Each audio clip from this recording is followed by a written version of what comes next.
Pendapat seorang ahli hukum atau ahli fikih itu bisa berubah karena situasi itu. Jadi kalau itu diucapkan pada tahun 2014 itu betul. Saya tidak menyalahkan Pak Mahfud. Pak Mahfud kan kiai orang Madura, paham betul tentang nasib wal mansukh, paham betul tentang kaul kadim dan kaul jadid. Ya, dalam ilmu fikih ada pendapat lama, ada pendapat baru.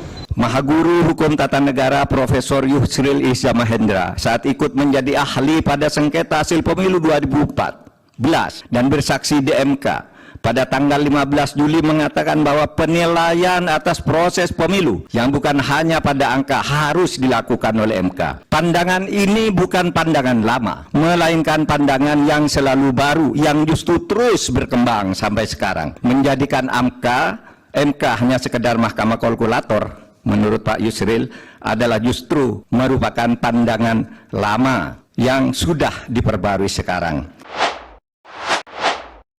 Assalamualaikum warahmatullahi wabarakatuh. Ketua dan anggota Majelis Hakim yang mulia, saudara termohon dari KPU, pihak terkait dari kuasa hukum Paslon 2 dan saudara dari Bawaslu. Dalam perjalanannya yang mulia, MK Indonesia pernah memberi warna progresif bagi perkembangan hukum konstitusi di Indonesia dan pernah dinilai sebagai lembaga penegak hukum yang sangat kredibel. Harvard Handbook tahun 2012 seperti ditulis oleh Tom C. menilai MK Indonesia adalah salah satu dari 10 MK paling efektif di dunia. Studi tentang perjalanan masa lalu MK yang bagus pernah ditulis juga dalam beberapa jurnal ilmiah. Dari Amerika Serikat ada disertasi yang ditulis oleh Pastor Stefanus Hendrianto yang kemudian diterbitkan dalam bentuk buku berjudul Law and Politics of Constitutional Courts, Indonesia and the Search for Judicial Heroes, diterbitkan oleh penerbit ternama di Amerika. Dari IIU Malaysia lahir disertasi karya Iwan Satriawan, Role of the Constitutional Court in Consolidating Democracy in Indonesia. Ada juga disertasinya Rifli Harun tentang hukum dan sengketa pemilu. Apresiasi terhadap MK Indonesia dalam keberaniannya membuat landmark decisions muncul dalam berbagai makalah forum ilmiah, jurnal akademik, dan berbagai media.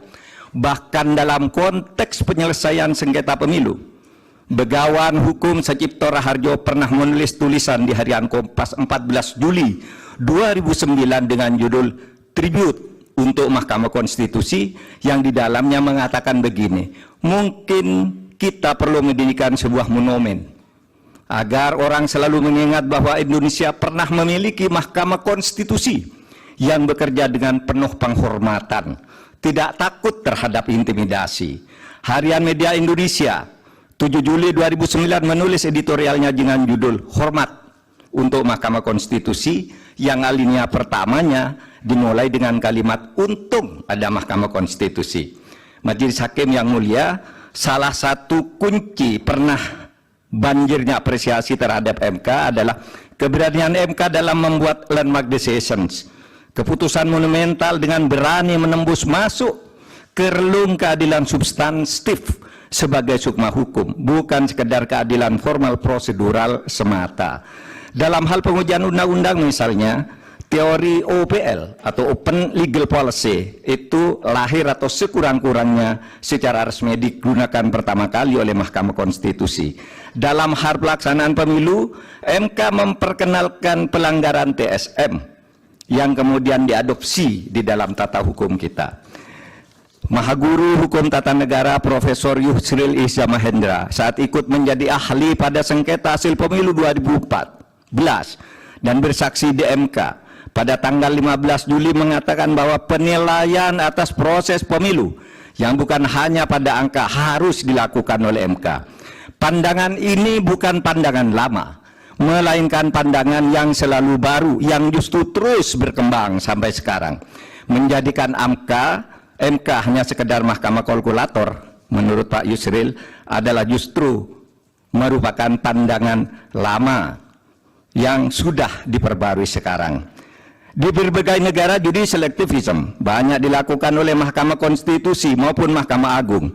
Beberapa negara membatalkan hasil pemilu yang dilaksanakan secara curang dan melanggar prosedur seperti Australia, Ukraina, Bolivia, Kenya, Malawi, dan Thailand serta beberapa negara yang satu disebut ada Belarusia yang dinilai sebagai shame institution atau institusi pengadilan palsu karena selalu diintervensi oleh pemerintah.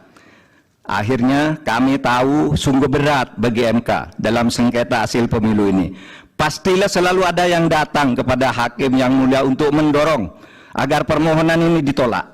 Dan pasti ada pula yang datang yang meminta agar MK mengabulkannya. Yang datang mendorong dan meminta itu tentu tidak harus orang atau institusi, melainkan bisikan hati nurani yang datang bergantian di dada para hakim, yaitu bisikan yang selalu terjadi antara ammaroh dan mutmainnah.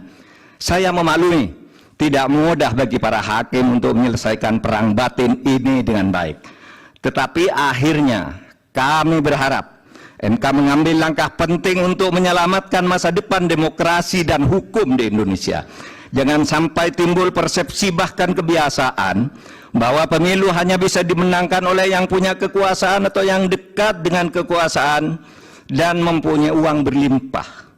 Jika ini dibiarkan terjadi, berarti keberadaan kita menjadi mundur. Kami berharap agar Majelis Hakim MK dapat bekerja dengan independen, penuh martabat dan penghormatan. Bagi kami yang penting bukan siapa yang menang, siapa yang kalah. Bagi kami, masalah ini adalah beyond election, melainkan harus merupakan edukasi kepada bangsa ini untuk menyelamatkan masa depan Indonesia dengan peradaban yang lebih maju melalui antara lain berhukum dengan elemen dasar sukmanya, yaitu keadilan substantif, moral, dan etika. Terima kasih Yang Mulia. Assalamualaikum warahmatullahi wabarakatuh. Calon Wakil Presiden nomor urut 3 Mahfud MD mengutip pernyataan pakar hukum tata negara Yusril Iza Mahendra yang meminta agar Mahkamah Konstitusi atau MK tidak fokus pada masalah angka saat menangani sengketa hasil pemilihan presiden atau Pilpres. Mahfud menyebutkan, pernyataan itu diucapkan Yusril ketika menjadi ahli pada sidang sengketa hasil Pilpres 2014 lalu. Sedangkan kini Yusril menjadi ketua tim pembela Prabowo Gibran dalam sengketa hasil Pilpres 2024.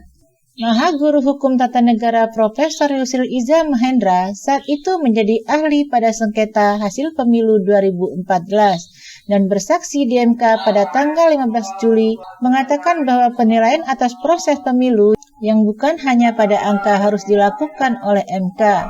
Kata Mahfud dalam sidang perdana sengketa hasil Pilpres 2024 di Gedung MK, Jakarta pada Rabu 27 Maret 2024. Mahfud kembali mengutip pernyataan Yusril yang menyebut pandangan tersebut bukanlah pandangan lama, tetapi pandangan baru yang terus berkembang hingga dewasa ini, menjadikan MK hanya sekedar mahkamah kalkulator. Menurut Pak Yusril adalah justru merupakan pandangan lama yang sudah diperbarui sekarang, ujar Mahfud. Mantan Ketua MK ini pun mendorong lembaga yang pernah dipimpinnya ini untuk membuat landmark decision dalam sengketa hasil Pilpres 2024. Menurut dia, membuat landmark decision adalah salah satu kunci supaya MK dapat kembali menuai apresiasi dari masyarakat. Salah satu kunci pada banjirnya apresiasi terhadap MK adalah keberanian MK dalam membuat landmark decision. Keputusan monumental dengan berani menembus masuk ke relung keadilan substantif. Sebagai sukma hukum bukan sekedar keadilan formal prosedural semata, ujar Mahfud.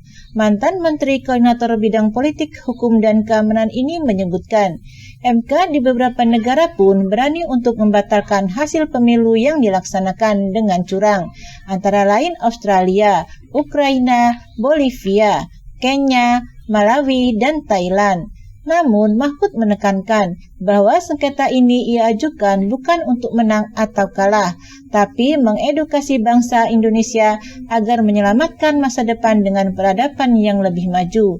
Kami berharap MK mengambil langkah penting untuk menyelamatkan masa depan demokrasi dan hukum di Indonesia.